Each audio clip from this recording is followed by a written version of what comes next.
자, 횡령죄가 되지 않는 판례를 보도록 합니다. 자, 1번 전 시간에 한 적이 있죠. 원익무효 세무치시고 원익무효 등기 명의자는 횡령죄 주체인 타인 재물 보관자가 될 수가 없습니다. 그 사례가 2번이죠. 농지 물품 제조 회사 세무치시고 농지를 매수했다. 농지는 농사 짓는 사람이 농지를 사게끔 되어 있습니다. 농사를 짓지 않는 이 물품 제조 회사가 농지를 살 수 없거든요. 농지를 샀다면 그건 원익무효가 되기 때문에 원익무효인 등기는 뭐다? 횡령죄 주체인 타인 재물 보관자가 될 수가 없다. 그래서 횡령죄가 되지 않는다는 판례입니다. 동그라미 2번도 원익무효 나와 있죠. 동그라미 3번도 다섯 번째 줄 보시면 원익무효 나와 있습니다. 세무치시고 자, 그 다음 다시 동그라미 3번 볼게요. 타인 소유의 토지에 대하여 허위의 보증서와 확인서를 발급받았다는 거죠. 허위 세무쳐 보세요. 따라서 허위 보증서 발급받은 것은 처분 권능이 없는 것이죠. 그렇죠? 위탁관계도 없는 것일 뿐더러 그래서 횡령죄의 주체가 되지를 못합니다. 자, 동그라미 4번은 출제가 많이 됐네요. 자, 진정한 소유자와 전혀 무관하게 전혀 무관 세무치시고 그러면 횡령죄 주체 됩니까? 횡령죄 주체가 되려면 타인 재물을 보관하는 자이어야 되거든요. 그러니까 위탁관계를 설정을 해야 됩니다. 그런데 진정한 소유자와는 전혀 무관하게 지금 지분을 신탁받았다 했기 때문에 위탁관계 있습니까? 없습니까? 없는 거죠. 그래서 전혀 무관하다는 말은 위탁관계 없다고요. 그래서 횡령죄의 주체가 되지를 못한다. 이런 판례입니다. 역시 나와 있죠? 여기 원익무효라고요. 자, 동그라미 5번 출제가 많이 된 판례입니다. 부동산 말씀드렸죠? 처분할 수 있는 처분 권능이 있는가 없는가를 가지고 횡령죄 여부를 다툰다 그랬습니다. 따라서 부동산 공유자 중에 1인이 다른 공유자의 지분 나왔네요. 다른 공유자의 지분을 처분할 수 있는 권능이 있어 없어요? 권능이 없는 거죠.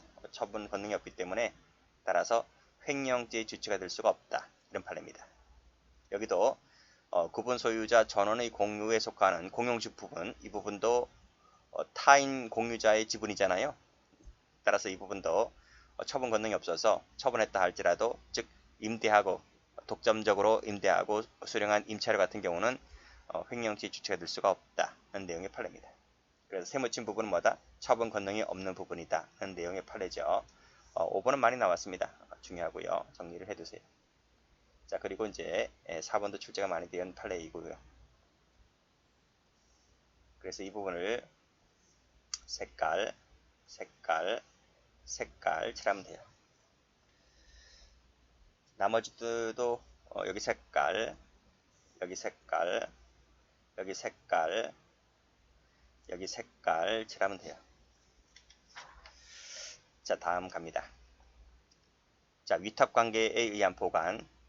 자, 위탁관계입니다. 그렇죠? 횡령죄의 본질은 배신성이 있기 때문에 보관은 위탁관계에 의한 것임을 요한다. 보통 이것이 판례의 주된 입장입니다. 최근 판례는 거의 다 100% 위탁관계를 요하죠. 뭐 옛날 판례 같은 경우는 위탁관계 없어도 된다 한 판례도 있긴 하지만 최근 판례는 전부 다 거의 위탁관계를 요합니다. 그 위탁관계는 보통 계약을 많이 하겠죠. 계약서를 많이 쓸 겁니다. 뭐 사용대차, 임대차 이런 것들이 다 계약의 종류고요. 법률 규정에 의해서 나올 수도 있고요. 그 예가 이제 사무관리나 후견 같은 경우, 신의칙 같은 경우. 그 다음에 즉 신의칙이라고 하는 것은 뭐냐면 굳이 계약서를 쓰지 않았다 할지라도 신의 성실의 원칙상 그럼 보관하고 있어야 되는 거지. 니 왜 팔아먹냐 이 뜻입니다. 조리라든지 관습에 의해서도 위탁관계는 발생할 수가 있습니다. 밑에 판례 나와 있죠. 여기 보시면 위탁관계는 사용대차, 임대차, 위임, 임치 다 민법에서 나오는 얘기입니다. 뭐 굳이 이런 것에 대해서 자세히 공부할 필요 없어요. 민법에 나오는 부분이기 때문에 뭐 사무관리라든지 관습, 조리, 신의칙에 의해서 발생할 수 있다고 나와 있습니다. 읽어보시면 됩니다. 그냥 자, 됐고 자 올라갑니다. 위탁관계는 사실상의 관계이면 됩니다. 그렇죠? 내가 너한테 이거 맡길게 라는 거죠. 우리 친구끼리 야 너 이거 가방 좀 맡아줄래? 내가 맡아줄게. 그게 바로 사실상의 관계인 거죠. 뭐 우리가 친구끼리 가방을 보관하고 있는데 뭐 계약서까지 쓰는 건 아니잖아요. 그렇죠? 자, 이런 사실상의 관계가 있으면 족하다. 밑에 판례도 나와 있네요. 보시게 되면 위탁관계는 사실상 동그라미이면 족하다. 이렇게 보았습니다. 그리고 밑에 옆에 위탁관계 있음을 요한다 하는 것이 판례라는 얘기 말씀드렸죠. 그런데 그 위탁관계라고 하는 것은 마지막 줄에 보호할 만한 가치가 있을 때 한정된다. 이 부분은 우리 저 뒤에 그 명신탁 할 때 자세히 봅니다. 명신탁도 횡령죄 되는 수가 있거든요. 횡령죄가 되려면 보호가치가 있을 때 횡령죄가 되는 거예요. 보호가치가 없는 명신탁은 횡령죄가 안 됩니다. 그것은 뒤에서 배웁니다. 자, 올라가시고, 자, 동그라미 1번 체크하시고 동그라미 2번 체크하세요. 자, 위탁관계는 사실상의 관계이면 족합니다. 따라서 절도범도 뭐가 될 수 있다? 위탁자가 될 수가 있기 때문에 위탁관계가 법률상 무효 취소가 됐다 할지라도 사실상의 위탁관계는 존재하므로 처분하면 횡령죄가 된다는 그 뜻이거든요. 이 부분 설명드려볼게요. 자, A가 있어요. 굳이 안 적어도 됩니다. 나중에 다 노트에 다 들어갈 얘기라서. 자, B가 있습니다. 이 사람이 소유자인데 어떤 소유자냐면 이 사람이 시계를 고급 시계를 하나 갖고 있습니다. 그런데 이 B란 놈이 이 시계를 훔쳐옵니다. 훔쳐오니까 절도가 되는 거죠. 절도범이 됩니다. 그쵸? 자, 이 절도범인 이 친구가 C라는 친구한테 이 시계를 맡겨요. 그래서 위탁 관계를 설정하죠. 그쵸? 야, 너 이거 좀 맡아줄래? 라고 이제 이 시계를 맡기는데 이 친구가 이 시계를 자기가 보관하고 있으면서 보관자가 되는데 이 사람이 이 친구, 이 B라는 절도범 동의받지 않고 지 멋대로 임의 처분합니다. 팔아먹는다는 얘기죠. 누구한테? D한테. 라고 했을 때 이게 바로 뭐가 된다? 이게 횡령이 된다 이런 얘기죠. 그쵸? 분명 이 절도범은 친구한테 맡길 때 내가 훔쳐온 물건이다 말할 수 있고 말하지 않을 수도 있잖아요. 그치? 마치 자기 것이냐 해서 맡길 수도 있는 거잖아요.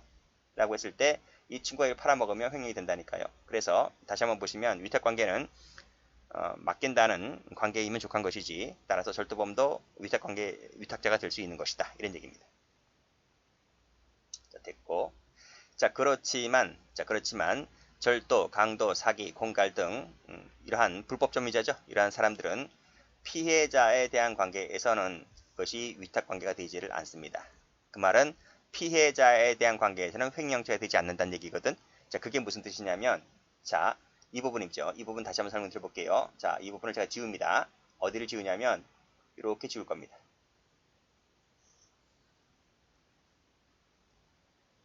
자, 됐어요? 자, B라는 친구가 이 시계를 훔쳐왔습니다. 훔쳐왔는데 아까는 친구한테 맡겼죠? 친구한테 맡긴 것이 아니라 지금은 바로 이렇게 제3자인 D한테 팔아먹습니다. 임의 처분한다. 그러면 이 부분이 횡령이 될 수 있을까? 횡령이 돼야 안 돼요. 아니, 이 소유자와 절도범과의 위탁관계 있었어요. 소유자가 시계를 도난당하면서 야, 네가 잠시 좀 맡아 이런 법리가 어딨냐고. 그렇잖아요? 그래서 이 B는 보관자예요, 아니에요? 보관자가 아닌 거예요. 그렇죠? 위탁관계도 아니죠. 위탁관계도 아니고 이 소유자와 이 사람의 위탁관계가 없는 거죠. 따라서 처분한 것은 횡령이 되지를 않습니다. 그렇죠? 그 얘기입니다. 절도범, 강도범 같은 경우에는 피해자에 대한 관계에서는 횡령이 되지 않는다. 이런 얘기죠. 됐고, 그 다음에 여기서 제가 사실상의 관계이면 족하다 그랬죠? 여기 사실상의 관계이면 족하다 그랬습니다. 이 부분이죠. 그 판례가 여기 나와요. 여기 나옵니다. 여기도 보시게 되면 꺽쇠 1번에서 사실상의 관계이면 족하다 나와 있습니다. 따라서 위탁자에게 처분할 권한이 있는지 있으면 좋고요. 없어도 된다 이거지. 권리가 있는지 굳이 권리 없어도 된다 이겁니다. 사실상의 관계이면 족하다. 내가 이걸 니한테 믿고 맡긴다. 그 정도면 족하다. 이렇게 보시면 되겠네요. 자, 올라갑니다. 중요한 판례죠. 특히 2번이 중요합니다. 자, 갑은 종중회장인 을로부터 종중 소유 임야를 담보대출 받아달라. 담보대출 받아달라는 부탁과 함께 요 부탁이 바로 뭐야? 요 부탁이 사실상의 관계인 거예요. 그렇죠? 적법한 종중 총회를 거치지 않고서 위 임야 소유권을 이전받은 다음 은행에 가서 6천만 원을 대출받아 보관하였다. 보관자가 되는 거죠. 그렇죠? 부탁을 받아서 지금 보관하고 있는 겁니다. 그런데 그러면 그 대출받은 돈을 이 종중 회장에게 줘야 되잖아, 그렇지? 근데 이 사람이 개인적인 용도로 써버렸다는 거지. 무슨 죄가 됩니까? 횡령죄가 된다 이 뜻이에요. 그렇죠? 자, 그래서 밑에 보시면 자, 담보대출을 받아달라는 부탁 동그라미. 이게 바로 뭐다? 사실상의 관계이다. 이렇게 보시면 돼요. 자, 임으로 사용하였다. 지 멋대로 써버렸다. 또는 다른 은행이 가지고 또 다시 지 멋대로 저당권 설정해버리죠. 이것이 여기도 횡령죄, 여기도 횡령죄가 되는 거야. 그렇죠? 이때 여기를 적법한 종중총회 결의가 있었든 없었든, 즉 권한을 가진, 적법한 권한을 가졌든 적법한 권리를 가졌든 묻지 않고, 즉 결의가 있든 없든 간에 담보대출을 받아달라는 이 부탁만 있으면 위탁관계는 설정했다. 이렇게 보시면 됩니다. 그래서 마지막 줄을 보시게 되면 보강관계 있기 때문에 따라서 횡령죄가 된다는 내용의 판례입니다. 그래서 여러분들은 여기를 색깔 칠하시면 돼요.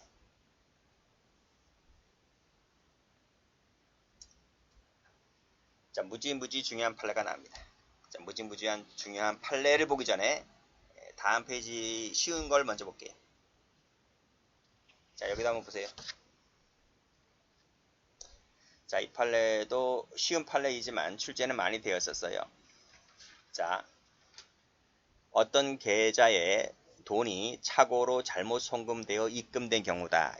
즉 눈이 먼 돈이 들어왔습니다. 눈이 먼 돈이 들어왔다.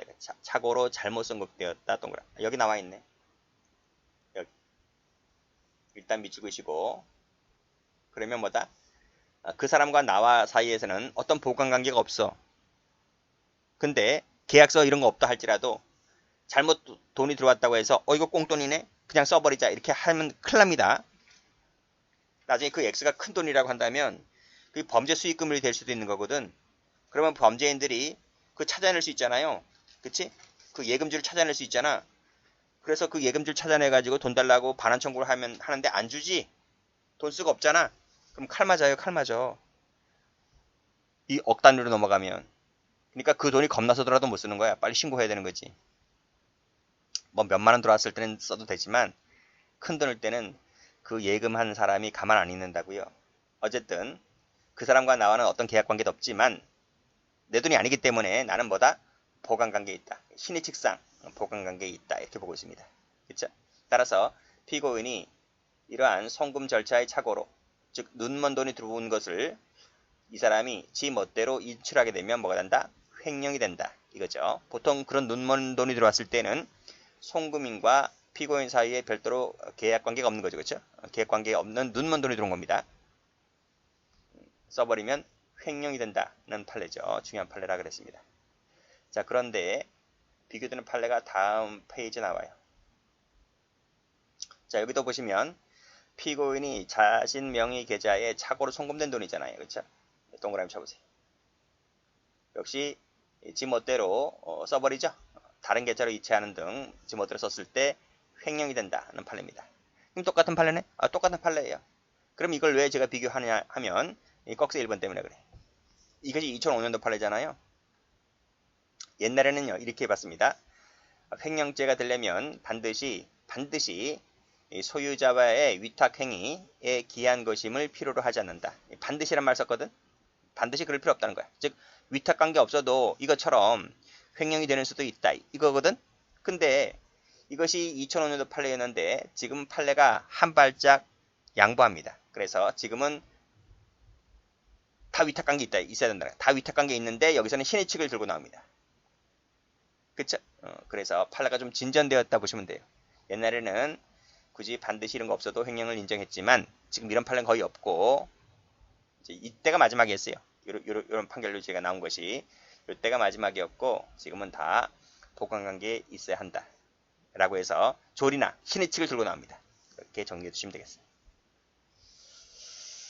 자, 그래도 지금 출제가 이렇게 되면 뭐 옛날 이 판례는 폐기된 것이 아니기 때문에 이 판례대로 푸셔야 됩니다. 반드시 위탁관계임을 요하지 않는다. 맞는 지문으로 푸셔야 됩니다. 자, 하나 더 보죠. 자, 그리고 여기 말씀드렸죠. 위탁관계가 되려면 보호할 만한 가치가 있어야 된다. 라고 했고 그리고 보호할 만한 가치가 있는지 없는지는 규범적 판단이다. 이렇게 말했네요. 자, 꺽쇠 2번. 자, 위탁행위가 범죄 실행행위나 준비행위 등과 같이 범죄 실현 수단으로 행해졌을 때에는 범죄세 묻혀가요. 보호가치 있어 없어요? 보호가치가 없는 거죠. 그래서 횡령죄가 되지를 않는다. 이런 얘기입니다. 자, 올라가 볼까요? 의료기관을 개설할 자격이 없는 갑을병 세 사람이 그랬네요. 이게 뭐야? 자격이 없다라고 했기 때문에 이것이 부가가치가 없는 것이구나 이렇게 보시면 되겠어요. 그래서 마지막 줄 보시게 되면 보관하던 중에 못 써버렸죠? 라고 했을 때 횡령이 될 수가 없다는 것이죠. 그런 내용의 판례입니다. 자, 이제 무지무지 중요한 판례가 나오죠. 자, 보이스피싱 사건인데 엄청나게 중요하다. 횡령죄에서 제일 잘 나오는 판례 중에 하나다. 최근에 뭐 나온 지 얼마 되지도 않았습니다. 자, 이 판례 보도록 합니다.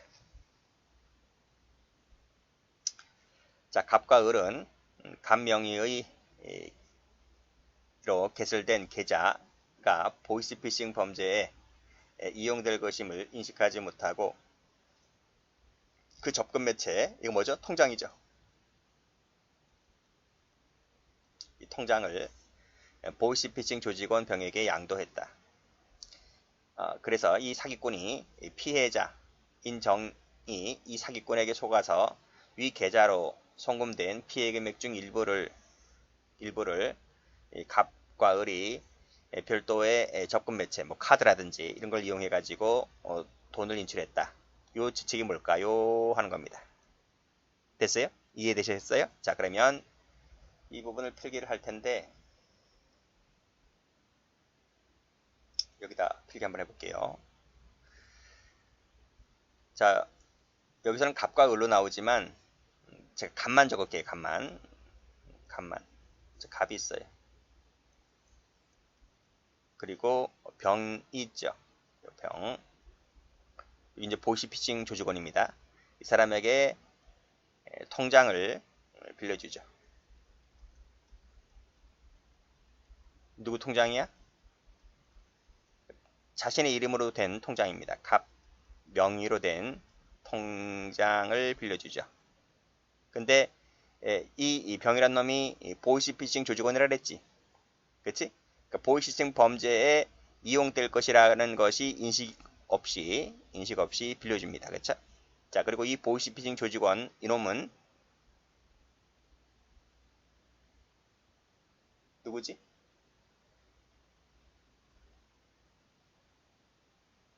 정이네요. 정. 이 사람이 피해자입니다. 피해자에게 사기치지? 기망을 합니다. 보이스피싱을 합니다. 그쵸? 기망을 합니다. 그래서 이 전화를 받는 이 정은 착오를 일으키죠. 일으켜서 이 통장에 돈을 입금하죠. 입금합니다. 처분행위했다는 거죠. 사기죄에서 말할 때. 즉 기망행위가 있고 피해자는 착오를 일으켜서 처분행위, 즉 통장에 돈을 꽂아버립니다. 그러면 통장에 돈이 들어왔겠죠? 돈이 입금됐습니다. 자, 이때 다시 올라가서 마지막 줄. 요 갑이 별도의 접근 매체, 즉 카드 등을 이용해서 돈을 지멋대로 인출했다. 이게 무슨 죄가 될 거냐 이런 얘기입니다. 그림을 그리면 이렇게 되는 거죠. 요 갑이라는 사람이 요 통장에 있는 돈을 이렇게 임의로 인출했다. 이 부분이 무슨 죄가 될 거냐. 첫 번째 1번. 사기죄 할 때 배웠죠. 사기죄 할 때 배웠잖아. 은행에 대한 사기죄 됩니까? 안 됩니까?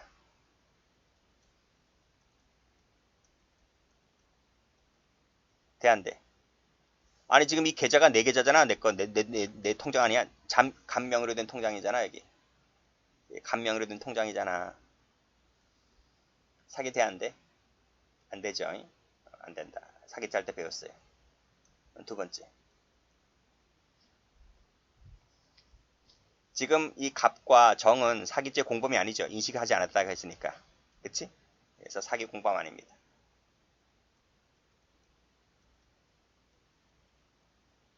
땡땡. 그러면 이 정이라는 사람이 피해자가 통장에 돈을 꽂아버렸잖아. 이 갑과 정은 어떤 계약관계에 있었어? 여기서 배웠잖아. 여기서. 송금인과 피고인 사이에 별다른 거래관계가 없다 할지라도 눈먼 돈이 들어왔다면 너는 신의직상 보관관계에 있는데 이게 네 돈이 아니잖아. 지금 갑돈이 아니잖아. 이 정돈인데 그치? 신의치상 보건관계 있는데 인출했다는 얘기죠? 횡령돼 안 돼? 횡령되죠? 누구에 대한 횡령죄? 정에 대한. 병이 아니고 정. 정에 대한 횡령죄가 됩니다. 그치?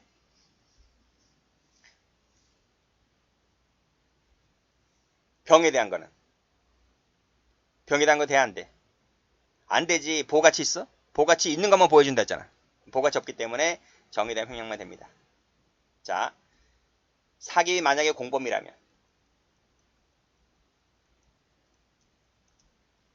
여기서는 인식하지 않았으니까 공범이 아니지만 만약에 인식한 상태에서 주었다면 그게 판결료지 나와요. 여기 나온다니까. 여기 어디 나오지? 여기 나오잖아. 사기 공범이라면 나오잖아. 그치? 공범이란 말은 이 친구가 그 통장을, 내가 빌려준 통장을 가지고 사기치고 돌아다닌다는 것을 내가 알면서 그 사기를 용이하게 하기 위하여 내 명의로 된 통장을 빌려주는 거야. 인식했다면. 그게 사기죄 공범 아닙니까? 그러면 이 둘은 세트잖아. 그치? 이놈도 사기꾼이고, 그럼 갑은 통장을 빌려주니까 사기죄 방조 아닙니까? 그러니까 야도 사기꾼이지. 이 두 놈이 사기꾼이 되는 거야. 그치? 그치? 이 사기꾼이 지금 돈 인출한 것 아니겠습니까? 따라서 뭐만 된다? 그렇지. 정에 대한 사기죄만 되는 거야. 정에 대한 사기가 된다.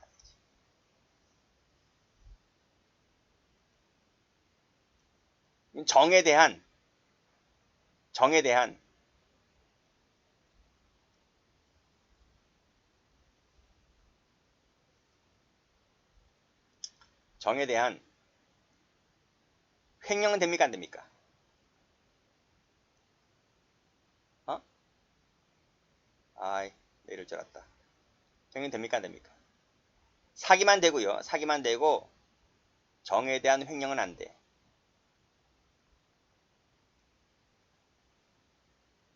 어디서 써야 되지? 여기다 쓸게요. 내려와서 잡고 여기다 쓸게요.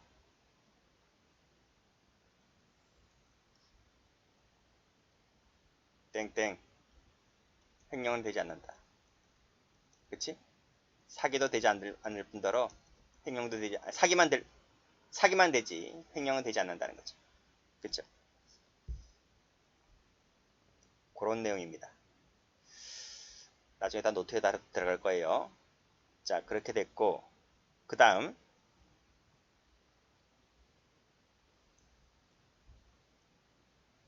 동그라미 3번.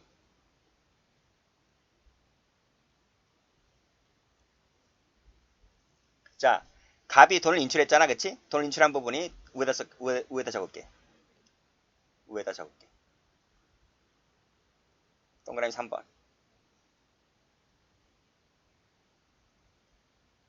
이 돈을 인출한 부분이 만약에 인식하지 못했다 그랬지? 아까 인식하지 못했다 그랬지? 이것이 사기꾼 병에 대한 횡령죄는 돼야 안 돼.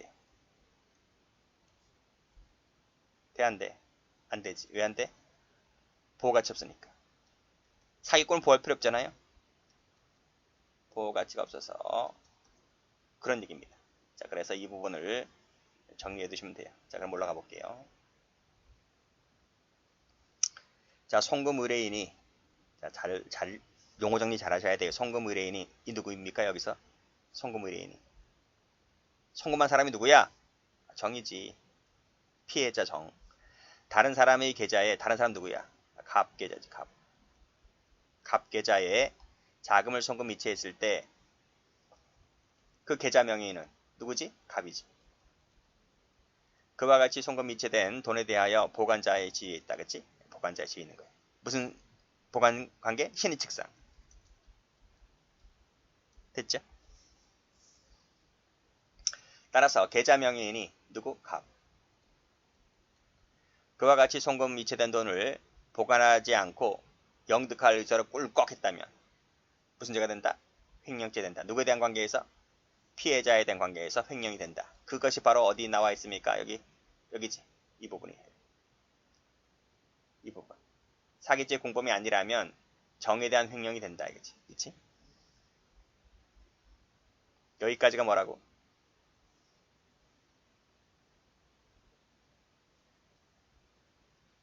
꺽쇠 3번이 사기죄 공범인 거잖아. 그치? 꺽쇠 2번은 뭐야? 1번, 2번은. 공범이 아닐 때. 이러한 법리는 계좌 명의인이 개설한 예금 계좌가 지금 여기 보시피칭처럼 범행에 이용되어 그 계좌에 피해자가 피해금을 송금 이체한 경우도 마찬가지다. 그래서 결국 그 계좌 명의인이 누구? 갑. 이 사안처럼 그 돈을 꿀꺽 했다면 피해자에 대한 관계에서 횡령이 된다. 이거지. 그래서 이 두 가지가 뭐다? 적어보세요. 사기의 공범이 아닐 때. 공범이 아닐 때 피해자에 대한 관계에서 횡령죄가 된다는 판례입니다. 문제집 가봐요. 무지 많이 나와 있어요. 자, 만약 사기죄 공범이라면 그치? 한통속이지? 이 두 놈이 한통속이야. 누구? 여기. 요 병하고 갑이 한통속이라면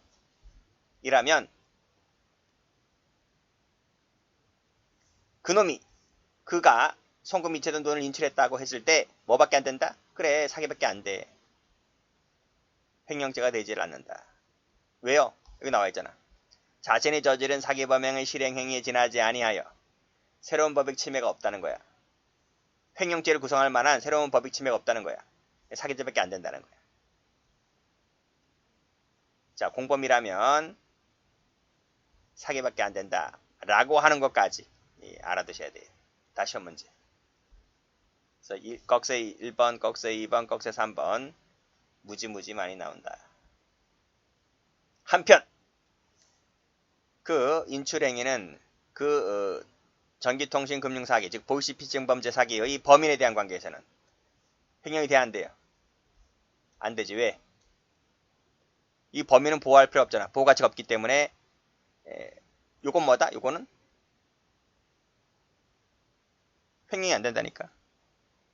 이때 이 계좌명인 인출행위가 사기죄의 공범이든 아니든 여기 나와 있네. 여기 횡령죄가 되지를 않는다. 그쵸? 횡령죄가 되지 않는 이유는 이놈과 이놈이 공범이든 아니든 간에 인출했다고 했을 때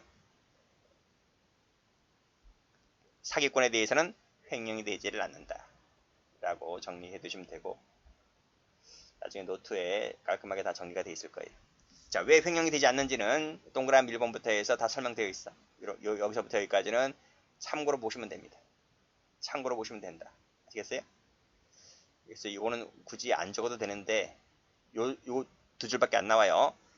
사기꾼 범행에 대해서는 횡령이 되지 않는다까지만 봐두시고 요것은 그냥 보시면 돼. 이게 나와 있는데 보호 가치가 없다고.